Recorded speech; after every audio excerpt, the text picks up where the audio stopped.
En aquel tiempo dijo el Señor: «Ay de vosotros, que edificáis mausoleos a los profetas, después que vuestros padres los mataron. Así sois testigos de lo que hicieron vuestros padres y lo aprobáis, porque ellos los mataron y vosotros les edificáis sepulcros. Por algo dijo la sabiduría de Dios: les enviaré profetas y apóstoles, a algunos los perseguirán y matarán, y así a esta generación se le pedirá cuenta de la sangre de los profetas, derramada desde la creación del mundo, desde la sangre de Abel hasta la de Zacarías, que pereció entre el altar y el santuario.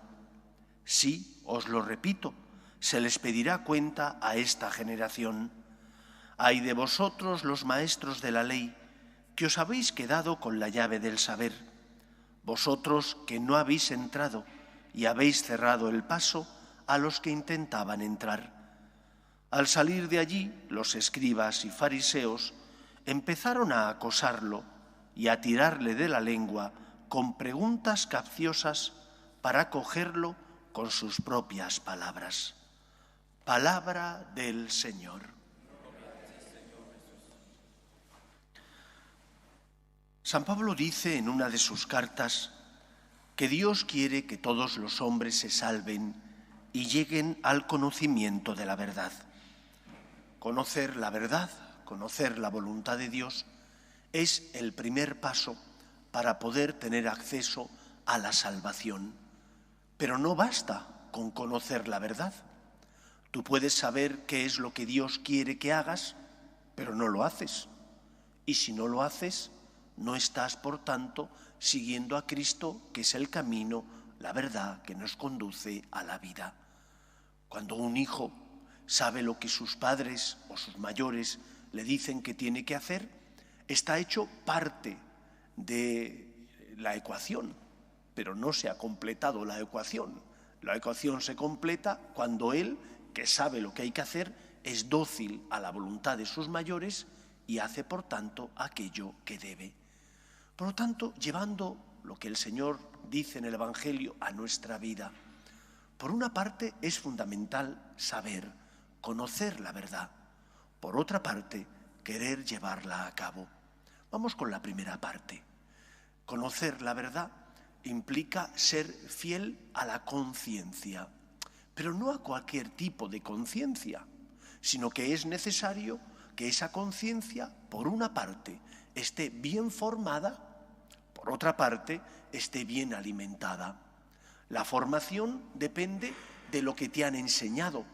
La alimentación, la iluminación de la misma, depende también de lo que tú vayas aprendiendo, dejándote guiar por la luz de la verdad, que es Cristo. Por una parte, la formación que hemos recibido, que nos ayuda a distinguir el bien del mal. Por otra parte, la iluminación que el Señor lleva a cabo en nuestra vida, gracias, por ejemplo, a la voz del magisterio. A ti desde niño te han enseñado los 10 mandamientos. Desde niño nos han enseñado los mandamientos de la Santa Madre Iglesia. Pero conforme vamos creciendo, el ser humano tiene que afrontar nuevos retos. Por ejemplo, cuando te haces novio o novia, las relaciones prematrimoniales. Cuando te casas, ¿cómo educas a tus hijos? Todo ese tipo de cosas que van surgiendo conforme maduras y creces, se tienen que iluminar no solo desde la conciencia, sino también desde el magisterio que ilumina esa conciencia que hace de luz, que guía y por tanto puede dirigir tus pasos. Hace falta la luz de la verdad, que es Cristo, pero también hace falta que esa luz de Cristo se deje iluminar por la palabra de aquellos que el Señor ha elegido para que sean los maestros, los que interpreten la revelación, la Sagrada Escritura. Por una parte, por tanto, nuestra conciencia, bien formada, pero también bien alimentada. Y en ese sentido es importante también, junto con la formación intelectual, también es importante la formación del corazón. Decía Pascal, el corazón tiene razones que la razón desconoce. Todos nosotros necesitamos razones para hacer las cosas, motivaciones para ir al trabajo, para cumplir con mis deberes, también para amar a Dios. Y esas motivaciones vienen, por una parte, de tu intelecto. Yo sé que Dios existe. Si Dios existe, es el Señor, y por lo tanto yo, que soy su criatura, tengo que ser fiel a lo que Él me pide. Pero por otra parte viene también del corazón. Si tú no pones el corazón, si te acercas solo a Dios desde el punto de vista racional, llegará un momento en el que no encuentres razones para hacer lo que el Señor te pide. ¿Por qué? Porque no comprendes, porque no entiendes. Mientras que cuando pones el corazón, ese corazón no te dice o no te ilumina de tal manera la vida que ya sabes por qué el Señor te pide algo. Pero el corazón te dice, fíate de Dios. Es como cuando tus padres a un hijo le dicen, haz esto. Y el hijo dice, es que no lo entiendo, fíate de mí. Pues algo similar ocurre con Dios. Nuestra razón ilumina nuestra vida, pero también nuestro corazón nos da razones para creer en Dios y para fiarnos de Él. Por lo tanto, por una parte, conocer la verdad, el saber. Esa verdad, ese saber que es Cristo, lo conocemos mediante la lectura, la formación, mediante nuestra conciencia que nos ilumina, mediante la voz del Papa y de los obispos, el magisterio, pero también mediante la contemplación del misterio del amor de Dios.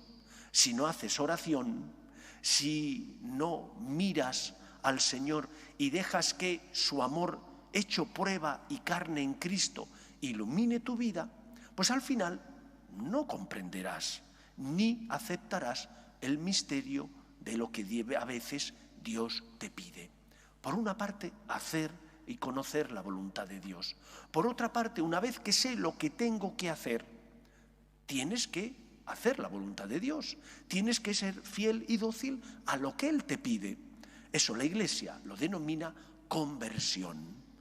Porque hemos escuchado en el Evangelio cómo el Señor recrimina a los que conocen el saber, a los juristas, a los expertos en la ley, que ellos conocen lo que hay que hacer, pero no lo hacen. Han cerrado la puerta, ellos no han entrado, dice el Señor, ni han dejado entrar a los que querían entrar. ¿Cuántas veces nosotros sabemos qué es lo que hay que hacer? ¿Qué es lo que el Señor nos pide? Conocemos la verdad, que es Cristo, pero no queremos pagar el precio de ser fieles a Cristo. No queremos ser dóciles a su voluntad haciendo aquello que Él nos pide. ¿Por qué? Porque nos exige esfuerzo y sacrificio, porque tienes que negarte a ti mismo, porque en definitiva aquello que el Señor te pide exige que hagas un salto o des un salto al vacío, fiándote de Él, asumiendo el misterio. Y entonces no haces la voluntad de Dios, luego no te conviertes.